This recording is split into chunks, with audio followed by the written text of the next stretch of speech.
प्रभु ने। भगवान जो चाहते हैं वही होता है। राम जी की बाली लीलाओं को देखकर सभी बहुत आनंदित होते हैं। एक दिन गुरुदेव वशिष्ठ जी आए और दशरथ जी महाराज से कहा, राजन आज मैं चारों कुमारों के रुचि को परीक्षण करूंगा, किसकी किसमें रुचि है। रुचि परीक्षण होता है राजाओं के। तो सारी सामग्री रख दिया गया, चारों कुमारों को लाया गया। इससे ये पहचान होता है जो बालक जिस चीज को पकड़ लेगा आगे चल करके वो उसी चीज को करेगा। सबसे पहले राम जी आगे बढ़े और जाकर के उन्होंने धनुष बाण उठा लिया। अब इतना उठाते ही वशिष्ठ जी महाराज की खोपड़ी हिल गई। ये तो सिंहासन नहीं पकड़ा, आज तक राम जी के वंश में पूर्वजों में बड़ा पुत्र सिंहासन को ही पकड़ा है। आज ये अद्भुत माया कैसे। धनुष बाण ले लिया राम जी ने, सिंहासन नहीं लिया। इसके बाद भरत जी महाराज गए। भरत जी महाराज ने शंख को उठा लिया, उन्होंने भी राज सिंहासन को नहीं। वशिष्ठ जी महाराज और अचंभित हुए। इसके बाद लक्ष्मण जी महाराज गए, उन्होंने भी धनुष बाण को ही उठाया। और फिर शत्रुघ्न जी ने तलवार खड़ग उठाया। सिंहासन को चारों भाइयों ने नहीं लिया। वशिष्ठ जी महाराज उसी समय जान गए कि अयोध्यापुरी में अब कुशल नहीं है। और वही हुआ महाराज आगे चलकर। राम जी बन चले गए, भरत जी भी उन्हें वापस करने के लिए चले गए। और दोनों ने क्या किया, इन्हीं दोनों के बीच में अयोध्यापुरी पिस गई।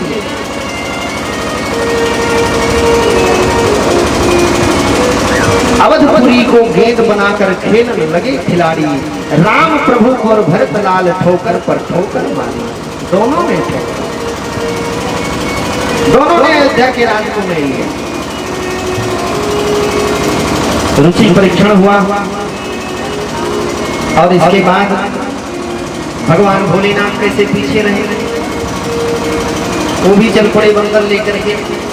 चलो भगवान का दर्शन करें, सब लोग कर रहे हैं, मैं क्यों पीछे रहूं। सोचा मेरा स्वरूप तो अद्भुत है, ऐसे जाऊंगा तो दर्शन मिलेगा नहीं महाराज। तो बन गए ज्योतिषी। अब देखते ही महाराज सारा, अरे शंकर जी तड़ बताने लगे, तुम्हारा ये है सब कुछ।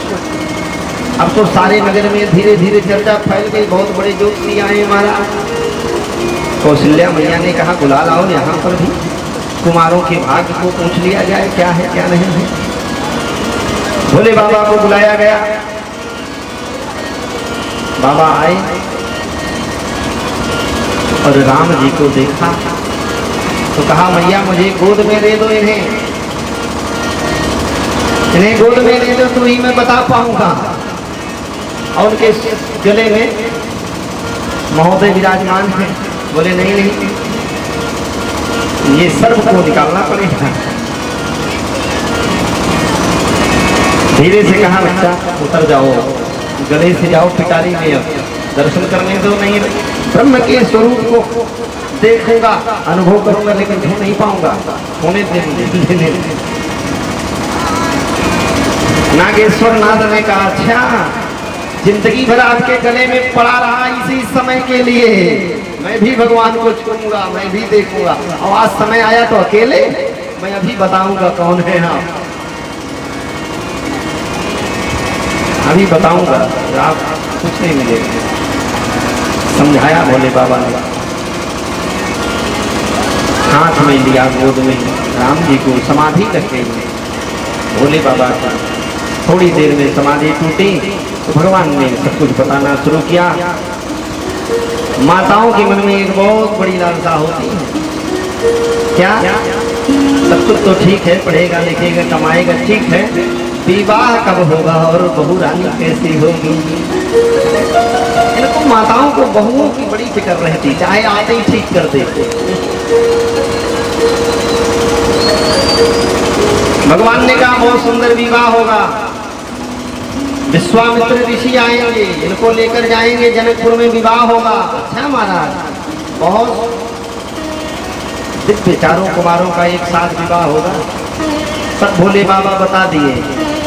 सब माताओं ने कहा बहुत अच्छा है, बहुत सुंदर है, आगे क्या करेंगे? जब आगे दृष्टि डाला, बाबा की खोपड़ी हिल गई।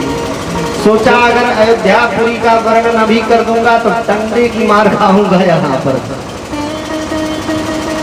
बोले बस इतना ही ठीक है, सब अच्छा है। वहां से भोले बाबा धीरे से खसक लिए, चलता बना। कुछ दिनों के बाद पुनः आए, चलो फिर एक बार आनंद लेते हैं। इस बार बंदर लेके आए। बोले बार बार ज्योतिषी बनकर चलेंगे ठीक नहीं है, तो अब मदारी बन के चलते हैं। खूब अच्छा खेल दिखाया, खूब आनंद लिया राम जी ने। और फिर बंदर को वहीं छोड़कर चले गए। बंदर तो काफी दिनों तक आनंद लिया। और वही बंदर कौन था? बोलिए हनुमंत लाल की जय। और एक दिन हनुमान जी चले गए वहां से। अब प्रभु राम मचल गए, मुझे तो बंदर चाहिए। अब बंदर कहाँ से लाऊं? बंदर चला गया। अब ढूंढा गया, भाई वो बंदर खोजो कहाँ गया। लेकर आए तो कुछ कटा बंदर लाए, कुछ नहीं होता उसको। राम जी ने कहा नहीं नहीं ये नहीं चलेगा, हमके बंदर चाहिए लंबी पूंछ वाला। कौशल्या जी के लाला मचल गए, हम तो बंदर ले पयो, हम तो बंदर ले पयो लंबी पूंछ वाला। कौशल्या जी के लाला मचल गए, हम तो बंदर ले पयो लंबी पूंछ वाला। कौशल्या जी के लाला मचल गए। हनुमान जी महाराज पुनः आए। भगवान ने पुनः उनके साथ आनंद लिया। और फिर भगवान की इच्छा से हनुमान जी महाराज जाकर के सुग्रीव के मंत्री बने, ऋषि लोक पर्वत पर रहे। इधर भगवान की अनेकों लीलाएं शुरू हुई। एक दिन मैया के साथ सरजू जी में चले गए घाट के पास। माताएं दीपक जलाती है ना, दीपक जला जला करके नदी में प्रवाहित करती है। राम जी भी बैठ गए सीढ़ी पर।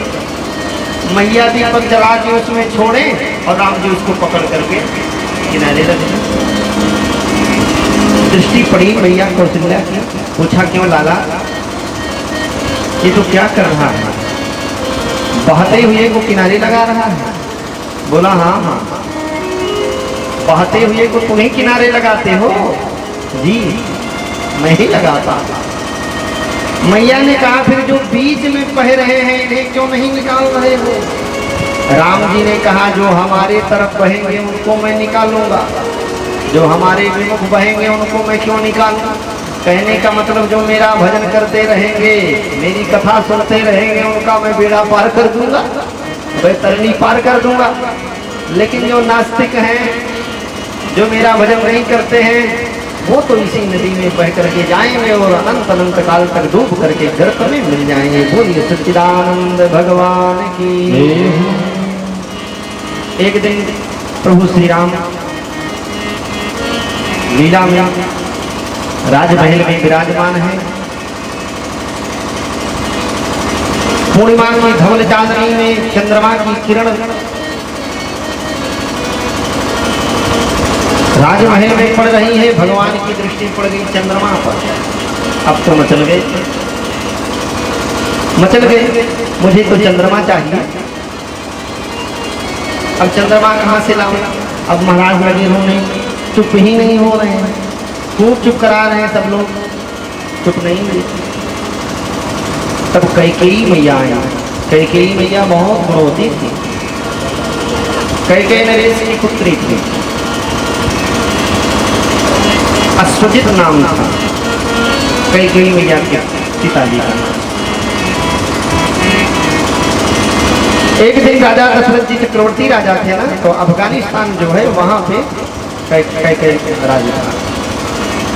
वहां गए राजा के यहाँ, कैकेयी नरेश के यहाँ, और बड़ा भव्य स्वागत हुआ। चक्रवर्ती राजा थे, सारे राजा दशरथ जी के अधीन थे। बैठे ही थे तो देखा एक राजकुमार घोड़े पर चढ़कर आया और घोड़े सहित राजमहल में प्रवेश कर गया। राम जी ने कहा कौन है ये, कौन राजकुमार है? और दशरथ जी ने, कैके राजा ने कहा ये राजकुमार नहीं, ये तो राजकुमारी है, हमारी पुत्री कैके, रूपमालिनी नाम कैके। और ये बहुत अद्भुत सामर्थ्यवान राजकुमारी। राजा दशरथ प्रभावित हो गए, मुझे भी दिखावे कुछ कला, मैं भी तो देखूं। कैकेयी मैया को बुलाया गया। राजा कैकेयी ने कहा पुत्री ये राजा दशरथ हैं, चक्रवर्ती राजा हैं, ये तुम्हारी कला को देखना चाहते हैं, तो कुछ दिखाओ। तो कैकेयी मैया एक दीवार पर चढ़ जाती हैं और बगल में एक बहुत बड़ा वृक्ष था और हाथ में तलवार लेकर के उस वृक्ष पर छलांग लगाती हैं और उस वृक्ष से नीचे आती हैं तलवार को मारते हुए और नीचे आकर के खड़ी हो जाती और कहते हैं राजा जी आप जाकर के इस पेड़ को जरा से छू दीजिए। और जैसे ही दशरथ जी महाराज ने उस पेड़ को छुआ, 7 खंड में वो पेड़ कट गया था, धड़धड़ा कर नीचे गिर गया। अद्भुत सामर्थ्य को देख करके राजा दशरथ ने कहा मैं तो इस कन्या से विवाह करूंगा। अद्भुत सामर्थ्य था कैकेयी मैया के अंदर। देवासुर संग्राम में रथ का पहिया टूट गया, कट गया, तो अंगुली से पहिए को पकड़ कर रखा। इसी से तो प्रसन्न होकर के 2 वरदान दे दिया था दशरथ जी महाराज। बोली रामचंद्र भगवान की। कैकेयी मैया आई और राम जी से कहा तुम्हें चंद्रमा चाहिए? बोला हाँ मैया। बोला अभी देती हूँ, एक चंद्रमा के लिए रो रहे हो? हाँ?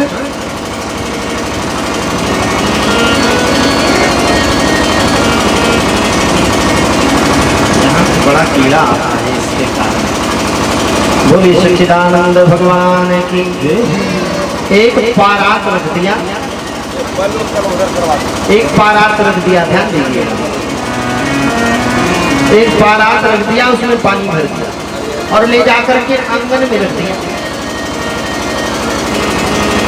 परात को आंगन में रख दिया और कपड़े से ढक दिया और कुछ झूठ मूठ का उसमें मंत्र बोल दिया। थोड़ी देर में पानी जब स्थिर हो गया तो चंद्रमा का प्रतिबिंब उस पानी में दिखने लगा और फिर कपड़ा हटा दिया और बोला देखो चंद्रमा आ गए, ले लो चंद्रमा। और जैसे ही राम जी ने चंद्रमा को पकड़ने के लिए परात में हाथ डाला, पानी हिल गया, चंद्रमा हिल गया, तुरंत हाथ निकाल लिया। मैया ये तो कोई जंतु है, मुझे काट लेगा, मुझे नहीं चाहिए। मैया ने कहा हाँ लाला ये समुद्री जंतु ही है, क्योंकि चंद्रमा तो निकला समुद्र से ही है। चंद्रमा जो है वो लक्ष्मी जी का भाई है, इसीलिए सारा जगत लक्ष्मी को माँ मानता है और चंद्रमा को मामा मानता है। बोलिए सच्चिदानंद भगवान की।